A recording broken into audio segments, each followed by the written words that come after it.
1 August 2026 रोजी लोकमान्य टिळक यांच्या पुण्यतिथी निमित्त तर आज मी तुम्हाला 2 शब्द सांगणार आहे ते तुम्ही शांत चित्ताने ऐकावे अशी माझी नम्र विनंती। आज मला लोकमान्य टिळक माझ्या आदर्श विषयावर माझे विचार व्यक्त करण्याची संधी मिळाली आहे। याचा मला खूप अत्यंत आनंद होत आहे। लोकमान्य बाळ गंगाधर टिळक हे भारताचे स्वातंत्र्य लढ्यातील एक महान नेते समाजसुधारक होते। त्यांचा जन्म 23 जुलै 1856 रोजी रत्नागिरी येथे झाला। संपूर्ण देश त्यांना प्रेमाने लोकमान्य म्हणून ओळखतो।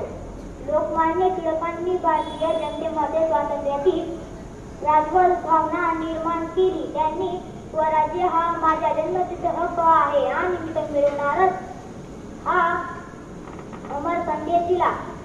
या घोषणेने भारतीयांच्या मनात स्वातंत्र्याची ज्योत प्रज्वलित केली। एवढे बोलून मी माझे 2 शब्द संपवतो। जय हिंद।